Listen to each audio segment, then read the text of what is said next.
আজকের গল্প অবিশ্বাস্য হলেও সত্য। রচনা চিন্ময়ী দে। সত্যমামু তার ভাগ্নে ভাগ্নিদের নিয়ে গড়বেতায় দিদির বাড়িতে গল্পের আসরে মধ্যমণি হয়ে বসে আছেন। কলকাতায় রাষ্ট্রীয় পরিবহনে চাকরি করেন। সময় পেলেই দিদির বাড়িতে আসেন দিন কয়েক জমিয়ে আড্ডা দিতে। সেদিনটা ছিল কনকনে শীতের একটা ঘুটঘুটে অন্ধকার দিন।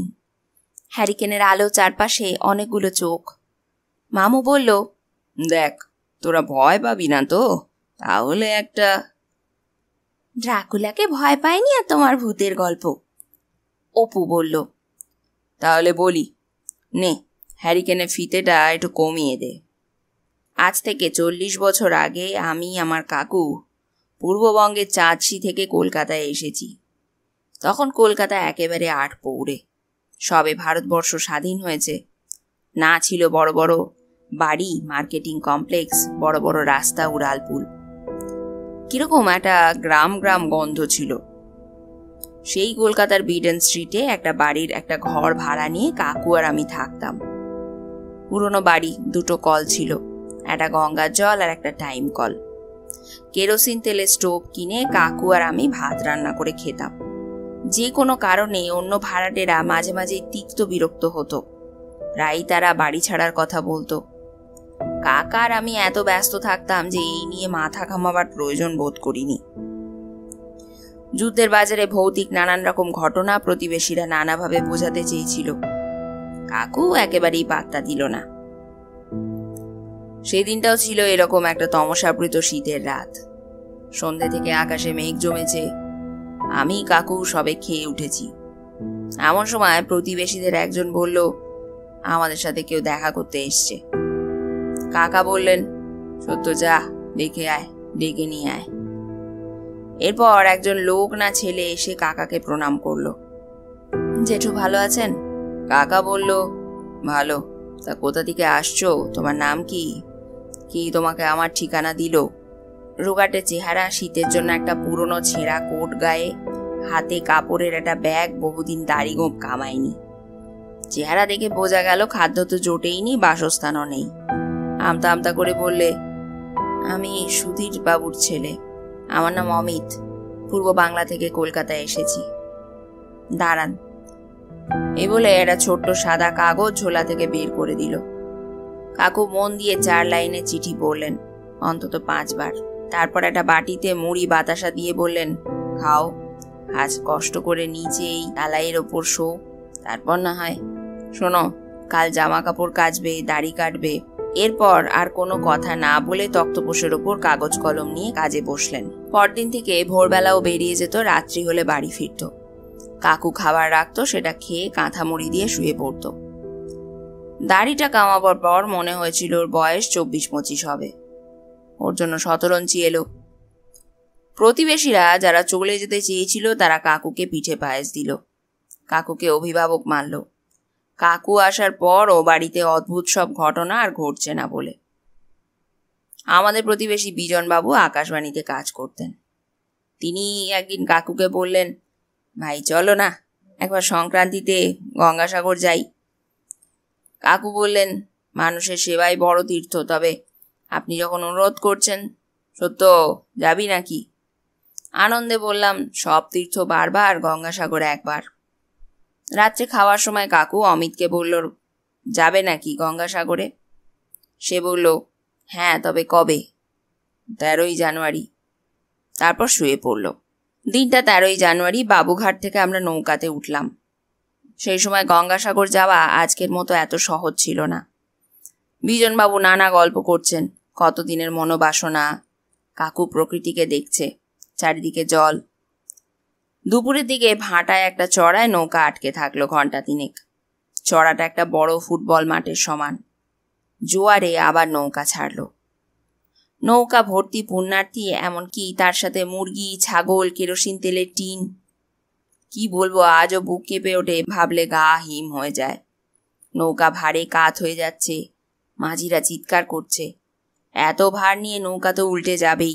তখন কত বললাম, জল, শুধু জল। বিজনবাবু কাঁদতে লাগলেন। কেরোসিনের তেলের টিন জলে ফেলে দেওয়া হলো। চারিদিকে ক্রন্দনের রোল, কিন্তু নৌকার অবস্থা অত্যন্ত শোচনীয়। কাকু বললেন, তোকে আনা ঠিক হয়নি, ভাগ্যে সমিত্রা আসেনি। মাঝি বারবার বলতে লাগলো, যারা সাঁতার জানেন, যারা জানেন না, সবার জীবন ঈশ্বরের হাতে সঁপে দিলাম। তিনি রক্ষা করলে করবেন, মারলে মারবেন। সেই সময়টার পরিস্থিতি প্রকাশের ভাষা ছিল না। আমি কাকুর পাশে কাকুর হাতটা ধরলাম। বিজনবাবু কাকুকে বললেন, ক্ষমা করুন আমাকে, না হলে নরকে যেতে হবে। কাকু হাসলেন। এতগুলো মানুষের কথা ভাবুন, ভাবুন মায়ের কোলের ওই শিশুটির কথা, কি রকম দৃষ্টিতে তাকিয়ে আছে দেখুন। হঠাৎ এমন সময় সকলে চিৎকার করে উঠল, ওই যে দূরে একটা নৌকা, মনে হয় এই দিকে এগিয়ে আসছে। তাকিয়ে দেখি দ্রুত বেগে একটা নৌকা আসছে। তারপর যা দেখলাম, অমিত সেই নৌকোতে। সে কাকুকে প্রণাম করে বললে, এসে গেছি জ্যাঠামশাই, তাড়াতাড়ি চলুন আমার নৌকাতে। অমিত এক এক করে মানুষদের ওর নৌকাতে তুলেছে। বিজনকে বলল, কাকাবাবু আসুন, সত্য তাড়াতাড়ি এসো, তোমাদের নৌকাতে ইতিমধ্যেই জল ঢুকে গেছে। সবাই, এমনকি মাঝিকেও এই নৌকাতে উঠিয়ে নিল। চোখের সামনে দেখলাম নৌকাটা নিমেষে জলের তলায় তলিয়ে গেল। আমি স্তম্ভিত হয়ে গেলাম। মনে হলো জেগে স্বপ্ন দেখছি। সত্যি বেঁচে আছি তো? বিজনবাবু কাকুকে জড়িয়ে ধরে বললেন, পুণ্যবান আপনি, আপনার জন্যেই এতগুলো লোকের প্রাণ বাঁচল। এই সময় অমিত সকলকে কাগজের একটা করে ঠোঙা দিল। জীবন বাঁচাতে সকলে এত ব্যস্ত ছিল, খিদের কথা কারোরই মনে হয়নি। সকলে খাবার খেতে ব্যস্ত। মায়ের কোলের বাচ্চাটাকে অমিত আদর করছে। এরপরের ঘটনা আরো বিস্ময়কর। আমাদের নৌকা পৌঁছলো। আমরা গঙ্গাসাগরে পৌঁছে সকলেই পুণ্যার্জনে ব্যস্ত হলাম। সাগরের ঢেউ আর সাধুদের ভিড়ে হারিয়ে গেল অমিত। কপিল মুনির আশ্রমে সকলে সাগর স্নান করে পূজা দিল। ফেরার সময় আমরা অমিতকে কেউ দেখতে পেলাম না। সবাই ভাবলো আগে চলে গেছে। ফিরে এসে কাকু বলল, সুধীরের ছেলেটা এত ভালো হয়েছে, ও সেদিন না থাকলে আমাদের কি যে হতো। কিন্তু সেদিন রাত্রে অমিত এলো না, তারপর দিনও না, তারপর দিনও না। এমনি করে 7 দিন অমিত না আসায় কাকু চিন্তিত হলো। আমার ভয় হলো। আমি বললাম, কাকু সুধীর কে? কাকু বলল, আমার বাল্য বন্ধু, স্কুলে একসাথে পড়েছি। লেখাপড়ায় ভালো ছিল না, কিন্তু যেমন ছিল খেলাধুলোয় তেমন ছিল পরোপকারী। একবার কারা যেন লাঠি দিয়ে রাস্তায় একটা কুকুরের পা ভেঙেছিল। ওকে দেখেছিলাম চুন হলুদ দিয়ে কুকুরের পা ব্যান্ডেজ করতে। সেই সুধীরের পড়াশোনা হলো না বলে একটা মুদির দোকান দিল। আজ মনে পড়ে, একবার অমিতকে কোলে নিয়ে এসে বলেছিল, বন্ধু, নিজের তো পড়ালেখা হলো না, ছেলেটা বড় হলে তোমার কাছে পাঠাবো, তখন কিন্তু ওকে রেখে সাহায্য করতে হবে। আমি বললাম, পাঠিয়ে দিও।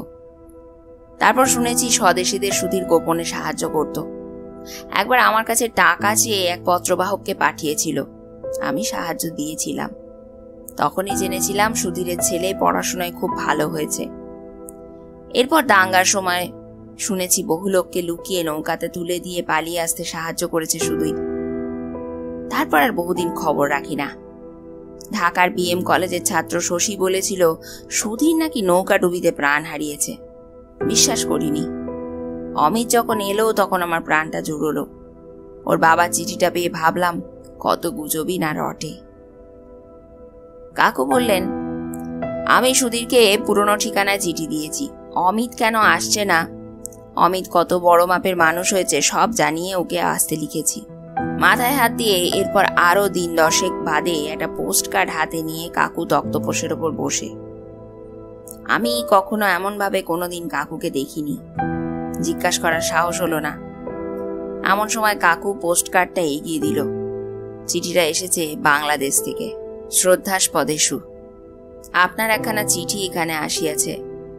অবগতির জন্য জানাই, সুধীর বাবু বহুদিন হইল গত হইয়াছেন। সব থেকে আশ্চর্যের বিষয়, আপনি পুত্র অমিতের কথা লিখিয়াছেন যে সে আপনার নিকট আছে। আপনাকে জানাই ইহা কোনো মতেই সম্ভব নয়। পাড়া প্রতিবেশী সকলের কাছে খোঁজ লইয়া জানিলাম অমিত বাবার সহিত কলকাতায় তাহার পিতার বন্ধুর কাছে যাইবার সময় নৌকা ডুবিতে প্রাণ হারাইয়াছে। প্রত্যক্ষদর্শী মাঝির কথায় ইহার সত্যতা জানিতে পারিলাম। বেশ কয়েকজনকে প্রাণ রক্ষা করিয়া অমিত নিজে তলিয়ে যায়। এমতো অবস্থায় আপনার চিঠি আমাদের চিন্তার উদ্রেক ঘটিয়েছে। কোনো ঠগ লোক অমিতের নাম করে আপনার কাছে আছে। অবিলম্বে ব্যবস্থা গ্রহণ করুন। নমস্কার নেবেন। বিনয়াবনত শ্রী শঙ্করলাল চক্রবর্তী। কাকু তোষকের তলা থেকে সুধীরের লেখা চিঠিটা আবার পড়লেন, 1 বার 2 বার 10 বার। তারপর বললেন, সত্য, অমিত এসেছিল। অমিতই আমাদের প্রাণ বাঁচিয়েছে। অবিশ্বাস্য হলেও সত্য। বন্ধুরা, আজ তোমাদের পড়ে শোনালাম অবিশ্বাস্য হলেও সত্য, রচনা চিন্ময়ী দে।